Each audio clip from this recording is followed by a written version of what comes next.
દિવાળી વેકેશનમાં સોશિયલ મીડિયાનો દુરુપયોગ ન થાય તેનું ધ્યાન રાખવા માટે પોલીસે અપીલ કરી છે। ઇન્સ્ટાગ્રામ, ફેસબુક સહિતના માધ્યમો પર પર્સનલ રીલ કે પોસ્ટ ન મૂકવા માટે સુરત પોલીસની અપીલ। પરિવાર સાથે વેકેશનમાં ગયા હોવાની પોસ્ટ કે ફોટા ન મૂકવા સુરત પોલીસે અપીલ કરી છે। પરિવાર બહાર ગયો છે તેની સોશિયલ મીડિયાથી જાણકારી મળી હોય અને ત્યારબાદ ચોરીની ઘટનાને અંજામ આપવામાં આવ્યો હોય તેવી અનેક ઘટનાઓ ભૂતકાળમાં પણ સામે આવી છે, જેને કારણે આ વખતે જાગૃતિનો સંદેશ પણ સુરત પોલીસે આપ્યો છે કે જ્યાં તમે ગયા હોય, બહાર ગામ ગયા હોય, ઘરે કોઈ હાજર ન હોય તે પ્રકારની કોઈ પણ માહિતી સોશિયલ મીડિયા પર ન મૂકવી।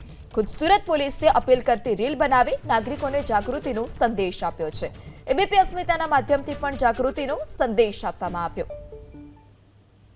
तो एना माटे भी अमे अपील करिए छीए कि आप जयरे जाओ छो तो सोसायटी में जो लोग रहे छे एना बोली ने जाओ कि आपना घर अगर बंद है तो सोसायटी लोग भी एना ध्यान रखे और साथों साथ स्थानिक पुलिस स्टेशन ने भी जान करता जाओ जेथी अमे हमारी पेट्रोलिंग में एना आवरी लईए आपना घरना। अने एक रिक्वेस्ट अमे पण करीए छीए कि आप जयरे फरवा जाओ तो इंस्टाग्राम पे फेसबुक पर आवा नहीं मूको कि अमे अत्यारे अहींया एन्जॉय करीए छीए जेथी लोग बीजाने खबर पड़े कि तमारा घर बंद है और तमे बहार गाम फरो छो। तो थोड़ा तकेदारी राखवा माटे भी अमे जो सूचनाओ आपी